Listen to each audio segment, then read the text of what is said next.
11 de la mañana, 45 minutos. Amigos y amigas, muy buenos días. Gracias por acompañarnos en esta transmisión de Ecuador TV, de los medios públicos. Les llevaremos parte de la rueda de prensa virtual en la que participarán las autoridades del gobierno, la ministra de Gobierno, María Paula Romo, y también el viceministro de Salud, Javier Solórzano, para responder distintas inquietudes y preguntas de colegas periodistas desde varios puntos del país. De inmediato doy paso a Natalie Murillo, quien se encargará de moderar este espacio. Buenos días, Natalie. Adelante. Fabricio, buenos días a todas las autoridades que nos acompañan y a toda la audiencia de Ecuador TV. Damos paso en este momento a Gabriela Cova de Primicias. ¿Escuchan? Buenos días. Señora ministra, tengo una consulta para usted porque la fase que va a ir a Ecuador ahora es la del distanciamiento social por el tema de la reactivación económica. Y un tema que preocupa sobre todo a los trabajadores es si el COVID se va a considerar una enfermedad laboral o una...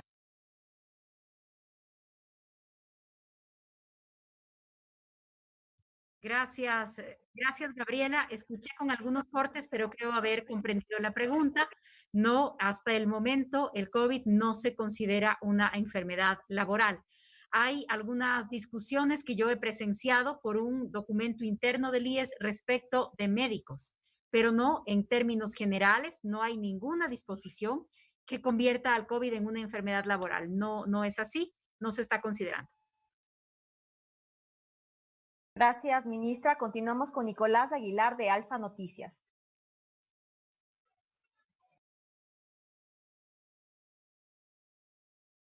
¿Aló?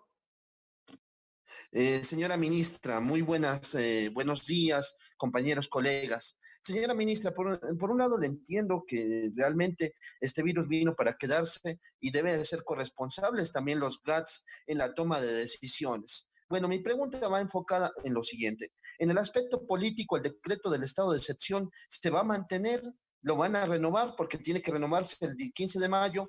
En un segundo grado, ustedes van a ser copartícipes, por ejemplo, en el manejo de Big Data. Por ejemplo, veíamos que el señor presidente tenía en la sala situacional de la presidencia de la República acceso a los datos, por ejemplo, de las personas que estaban en cuarentena, cómo se movían con sus celulares, lo cual permitía establecer un cierto flujo de datos. Van a esto a tener los COEs cantonales, por ejemplo, acceso a este tipo de datos. Y quiero hacerle una reflexión en torno a eso. Por ejemplo, tenemos aquí el caso de Chordelet. Es un municipio chiquito que no tiene ni un hospital, pero por ejemplo tiene gran gente de la costa. Si ellos levantan la cuarentena, por ejemplo, en ese momento van a tener un montón de visitantes de otro lado.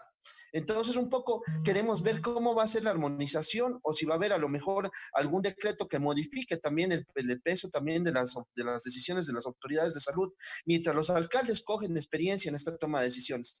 Y para terminar, señora ministra, ¿desde cuándo se empezarían a cobrar, por ejemplo, a los sectores que no pueden las tarifas de luz? Porque tenemos bastantes llamadas de la gente que está preocupada, por ejemplo, si en el semáforo verde ya tienen los locales, pueden abrir, o ya la gente que a lo mejor pueden volver a abrir sus locales, los locales pequeñitos de una persona o de dos personas, que los cuales no van a tener acceso a tener planes de contingencia de salud. Muchísimas gracias. Muchas gracias, Nicolás. Son varias interrogantes. Voy a tratar de ser lo más amplia.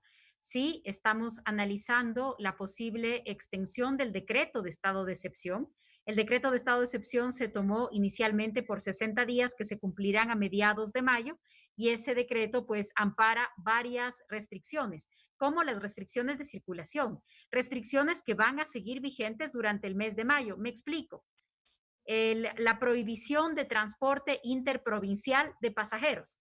Esa prohibición es una prohibición a nivel nacional, se mantiene vigente, ya está decidida para todo el mes de mayo y esa restricción se ampara en una declaratoria de estado de excepción que solamente puede tomar el Ejecutivo porque implica restringir el derecho de la libre movilidad. Entonces, sí, hay muchas restricciones que todavía van a seguir vigentes. Aprovecho para responder algo que usted también decía. Usted decía, ¿qué pasa si es que determinado cantón o provincia levanta las restricciones? Eso no es parte de lo que se puede decidir en este mes. En este mes hay un ámbito de decisiones posibles. Hay muchas prohibiciones que se mantienen, me he referido a una. No pueden transitar los pasajeros entre provincias, no está permitido, no se pueden hacer espectáculos públicos, no se van a reiniciar las clases presenciales, no se pueden dar aglomeraciones, no se puede reincorporar el 100% de trabajadores al trabajo, sino por porcentajes dependiendo del color del semáforo.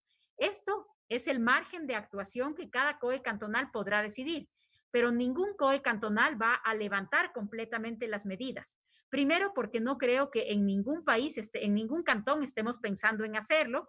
Y segundo, porque no hace parte del rango de opciones que el COE nacional está compartiendo con los alcaldes. Luego usted se refería a la situación de Chordelej, pero en la situación de los municipios pequeños o intermedios se encuentra la mayor parte de municipios del país. Por supuesto que el gobierno nacional y el COE cantonal va a acompañar el trabajo y las decisiones de todos esos municipios. Cada municipio hace parte de un COE provincial. El COE provincial maneja toda la información centralizada, Big Data, el manejo que usted ha visto también y que ayer el presidente de la República mostraba como una sala situacional. Todo esto se puede hacer y se puede acceder desde los COEs provinciales y los COEs cantonales tendrán el acceso a toda esta información. El acompañamiento, que en estricto sentido jurídico se llaman competencias concurrentes. Las competencias para atender la emergencia son competencias concurrentes en donde esta corresponsabilidad y coordinación va a ser muy importante para la siguiente etapa. La siguiente etapa empieza luego de 47 días de manejo de las medidas desde el COE nacional. Pasamos a otra etapa, la etapa del distanciamiento, también la etapa de la corresponsabilidad, en donde las tareas de cada uno son tareas que están mejor definidas para el paso de etapa, pero de ninguna manera significa que estos municipios o ningún municipio va a dejar de contar con el acompañamiento y el trabajo de todas las instituciones del gobierno nacional. Agradecemos, ministra. Continuamos con José Luis Andrade de Gama Visión.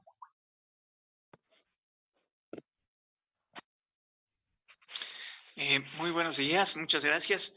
Y yo le quería consultar a la señora ministra, ¿cuáles son los planes y las estrategias que se pueden adoptar desde el gobierno nacional para sostener el empleo? La semana anterior y en días anteriores se ha escuchado la desvinculación de muchísimos trabajadores, incluso en algunos medios de comunicación. ¿Cuáles pueden ser las estrategias que se adopten para tratar de sostener el trabajo y ayudar a varios sectores que evidentemente van a ser muy castigados por esta pandemia, como es el caso del turismo? No sé si ustedes están pensando ya en alguna estrategia en ese sentido, si nos podría comentar, si es tan gentil. Claro que sí, Jorge Luis, buenos días. Gran parte de la estrategia depende del avance de la ley humanitaria, de la ley de apoyo humanitario que se encuentra en este momento en la Asamblea Nacional. De lo que conozco, la comisión que está tratando la ley votará el informe para primer debate el día de hoy o a más tardar el día de mañana, y esa ley avanza bastante bien. ¿Qué dice esa ley?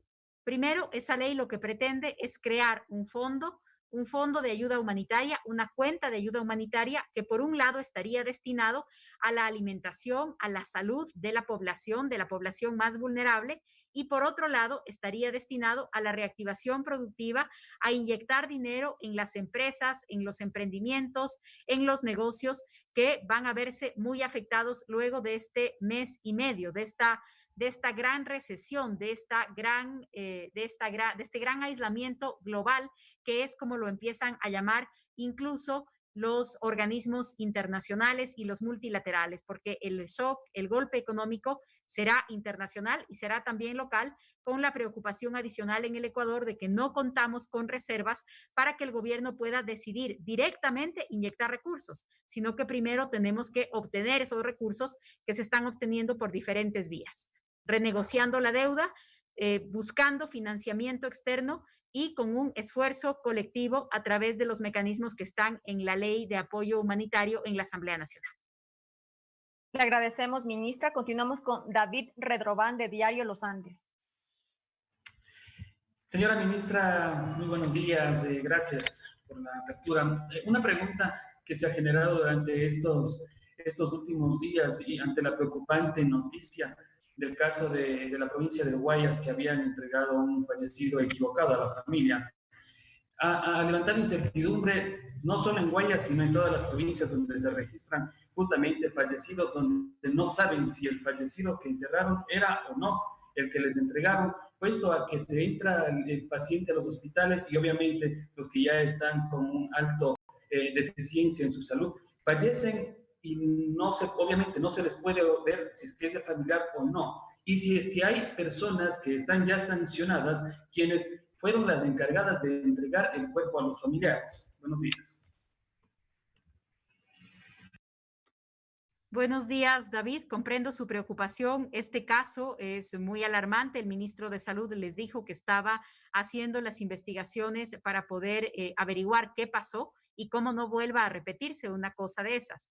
Tenemos un protocolo, tenemos una serie de responsables y de responsabilidades y ese es el que habrá que seguir y ese es el que se ha estado siguiendo.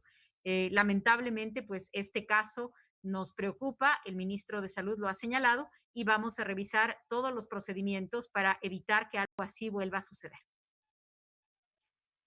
Le queremos agradecer, ministra, y al viceministro de Salud por habernos acompañado en esta rueda de prensa virtual. Y también queremos dar paso a Ecuador TV, porque seguimos con la transmisión y culminamos esta rueda de prensa. Ministro, no sé si hay alguna información adicional que desee informar. Muchas gracias, Natalie. Solamente excusarme porque no podremos continuar con la rueda de prensa a través de Facebook, por lo que tenemos que retomar la sesión del COE con varios asuntos pendientes. Así que excusarme por eso, pero mañana retomaremos un espacio más amplio de preguntas, siempre dispuesta a responder las inquietudes a través de redes sociales y si le hacen llegar también a usted, Natalie. Muchísimas gracias, viceministro Solórzano, y muchas gracias, Fabricio. Una buena tarde. Gracias, ministro. Fabricio, continuamos contigo en estudios. Muchas gracias, Natalie. También agradecer a los ministros de Gobierno, María Paula Romo, y al viceministro de Salud, Javier Solórzano, por participar en este espacio de rueda de prensa virtual. Nosotros aquí finalizamos esta transmisión. Recuerden, más adelante, 13 horas, retornaremos con la ampliación de estas y más noticias en Telediario. Que tengan un buen día.